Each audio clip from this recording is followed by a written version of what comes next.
Hello दोस्तों, कैसे आप। मैं दीपक मिश्रा स्वागत करता हूं आपका अपने यूट्यूब चैनल वो भयानक यादों में।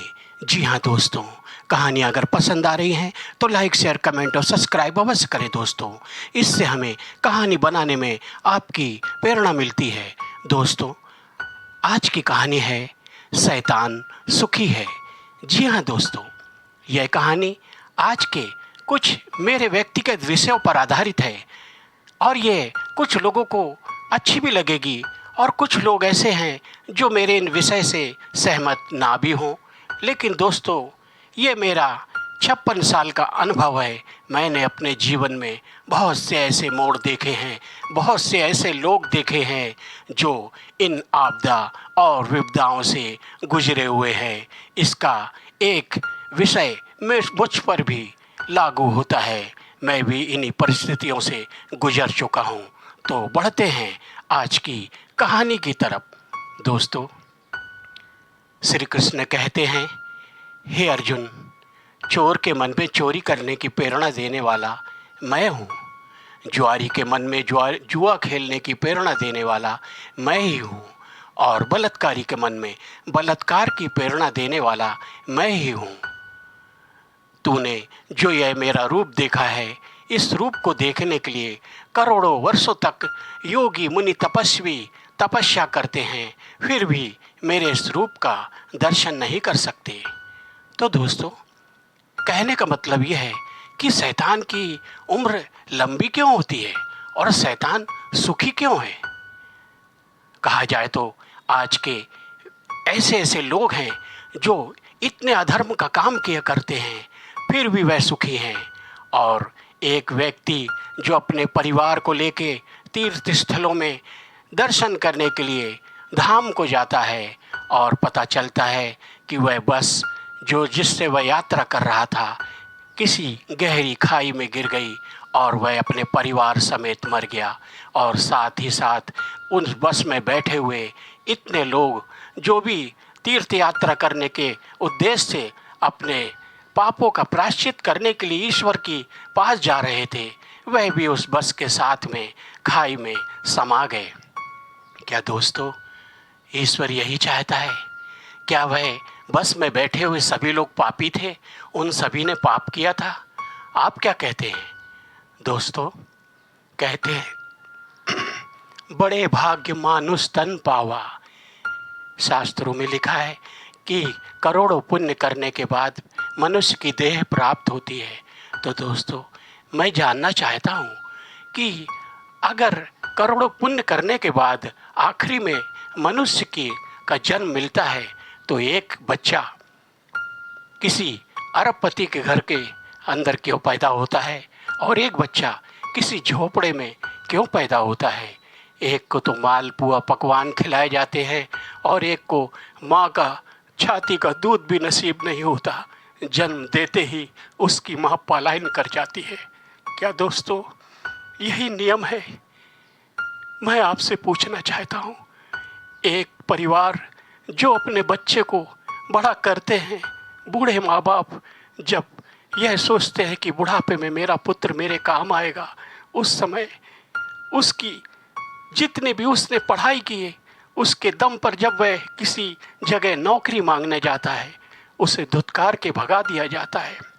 उससे कहा जाता है, इतनी मुद्राएं दे, इतना पैसा दे, इतनी रिश्वत दे, तब मैं तुझे नौकरी दूंगा और तेरे को पास करूंगा। क्या यही जीवन है? क्या यही ईश्वर चाहता है? और वह जो अरबों रुपए डकार के बैठे रहते हैं वह सुखी हैं। वह तो पूरा जीवन दुनिया घूम लेते हैं और एक वह मनुष्य जो अपने गांव अपने कस्बे में जन्म लेता है, वही जन्म लेता है और वही मर जाता है। शहर क्या है, दुनिया क्या है, वह कभी देख ही नहीं पाता। और दोस्तों, ऐसे भी साधु संत हैं। मैंने भी अपने जीवन में 3 गुरु बनाए। कुछ गुरु तो आज जेल की हवा खा रहे हैं। कहते हैं वे शैतान थे। दोस्तों, अगर वह शैतान थे तो देखो ना, शैतान जेल में भी सुखी है। हाँ दोस्तों, वीआईपी सुविधाएं मिल रही हैं उनको, जेल के अंदर भी मैंने खुद कई लोगों से सुना है कि उन्हें वीआईपी सुविधाएं मिलती हैं। दोस्तों, क्या यही है ऊपर वाले का नियम? दोस्तों, इंसान अपनी पूरे जीवन तपस्या करता है, पूजा पाठ करता है और अंत समय कुछ उसकी औलाद ऐसी निकल जाती है जो उन्हें लात और जूतों से मार के घर से निकाल देती है। उन्हें अनाथालय, वृद्धाश्रम वाले भी नहीं रखते, क्योंकि दोस्तों हर जगह नगद नारायण चलता है। पैसे की कीमत हर जगह है, जिसको देखो वह पैसे के ही पीछे भागा चला जा रहा है। दोस्तों, आज संसार के अंदर में सतयुग, त्रेता युग, द्वापर युग, जिस युग की कहानी ग्रंथों में से उठाकर देख लो तो उन ग्रंथों की रचना ज़्यादा करके ऐसे लोगों ने की है जो अपने जीवन काल में भोगी, ढोंगी और पापी रहे हैं। क्या ईश्वर उन्हीं पे दया करने को रहा? अरे, एक जो अपने जीवन भर ईश्वर की तपस्या करता है, मेरे खुद के अनुभव है, उसके लिए क्या कुछ भी नहीं? क्या वह इतना निर्दयी है? और कहते हैं मरने के बाद उसका न्याय होगा। दोस्तों, मैं तो कहता हूँ ऐसा कोई नहीं है जो मर के लौट के ये बताया हो कि ऊपर क्या होता है, स्वर्ग कहाँ है, नरक कहाँ है। इसी धरती पर स्वर्ग है और इसी धरती पर नरक है। दोस्तों, ये अपनी अपनी सोच की बात है। अगर किसी बुद्धिजीवों से इस विषय पे चर्चा करो तो वह तुम्हारी बातों को ऐसा कह के टाल देंगे कि तू मंद बुद्धि है, तेरी बुद्धि भ्रष्ट हो चुकी है, तू पापी है, तू नास्तिक है। आपकी इन आवाज़ों को ऐसे लोग इन्हीं बातों में दबा देंगे। तो दोस्तों, यही एक विषय है, इस पे आप कुछ मनन करिए और बताइए कि आज की जो कहानी है इससे मेल खाती है कि नहीं। तो बढ़ते हैं आज की कहानी की तरफ। एक गांव में एक साहूकार रहता था।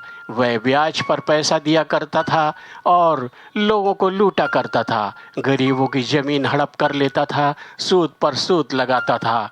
उसका कर्जा चुकाने के लिए दूसरी पीढ़ी तक पैदा होते थे जो लोग, फिर भी साहूकार का कर्जा नहीं चुका पाते थे। गांव में उसने इतना अत्याचार मचा रखा था कि कोई भी ऊंची आवाज़ में अगर उससे बात करता तो उसके लठैत मार मार के उसका कचूमर निकाल देते। दोस्तों, एक दिन की बात है, साहूकार एक वसूली के लिए निकला एक गरीब बुढ़िया के घर पे, जो उसका झोपड़ा था और उसके 2 पुत्र थे। दोस्तों, उसने कुछ कर्ज ले रखा था, लेकिन उसका पति कर्ज चुकाते चुकाते मर गया, लेकिन साहूकार का पेट नहीं भरा। एक दिन वह प्रातःकाल निकला कि आज उस बुढ़िया से, गरीब बुढ़िया से घर खाली करवा के रहूँगा, अगर नहीं देगी तो उसके साथ जो करना है अपने लठैतों को समझा दिया था और वह निकल पड़ा वसूली करने के लिए। दोस्तों, शाम का समय था, रात्रि में शैतान भी निकला हुआ था अपने भोग की तलाश में, किसी ऐसे प्राणी की तलाश में ताकि वह अपनी भूख मिटा सके। अचानक उस शैतान की नज़र साहूकार पर पड़ी। उसने जान लिया, अरे मैं तो मर के शैतान बना हूँ, यह तो जीते जी शैतान है, इससे क्या डरना, चल के मिलना चाहिए। शैतान साक्षात साहूकार के सामने आ जाता है। साहूकार के लठैत घबरा जाते हैं, लेकिन साहूकार कहता है, और भाई कैसे हो? आज कहाँ के लिए, किसको ग्रास बनाने निकले हो? किसको आज अपना निवाला बनाओगे? शैतान ने कहा, कोई ना कोई तो मिल ही जाएगा। आप कहाँ जा रहे हैं? साहूकार ने कहा, भाई आज तो एक बुढ़िया की परेड लेने जा रहा हूँ, उसकी झोपड़ी पे आज कब्जा लेना है, आज तक उसने पैसा नहीं चुकाया।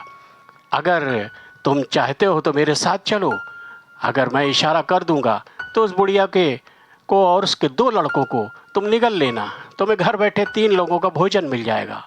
शैतान तैयार हो गया। शैतान ने कहा, अरे वाह, यह तो बिना मेहनत के ही मिल जाएगा, तो क्या बुराई है। चल दिया शैतान साहूकार के साथ में। साहूकार उस बुढ़िया के दरवाजे पर जाके आवाज़ लगा, ए बुढ़िया बाहर निकल।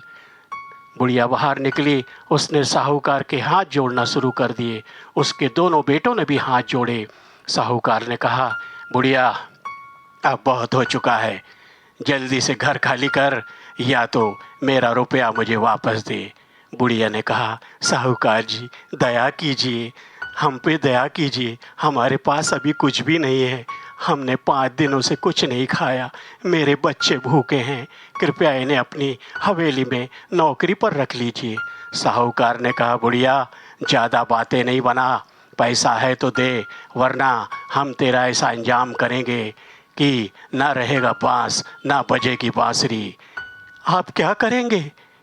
बुढ़िया भड़क उठी, अरे अभी बताता हूँ, सीधी उंगली से घी नहीं निकलेगा। उसने अपने लठैतों को इशारा किया और आग की लपटें की मशाल लेके उन्होंने झोपड़ों पर डाल दी। झोपड़ा धू धू करके जलने लगा। बुढ़िया चीख चीख के रोने लगी, अरे तेरा बेड़ा गर्क हो, तेरा सत्यानाश हो। साहूकार के लड़के भी सामने जो लठैत खड़े थे, सब हंस रहे थे उनकी बेबसी पर। बुढ़िया ने कहा, अरे अरे मेरे बेटो, तुम क्या देख रहे हो? अरे तुम्हें मैंने दूध नहीं पिलाया क्या? अरे तुम क्यों ताक रहे हो? तुम्हारे शरीर में ताकत नहीं है क्या? यह हम पर अत्याचार कर रहा है, हमारा घर भी जला दिया है और तुम देख रहे हो?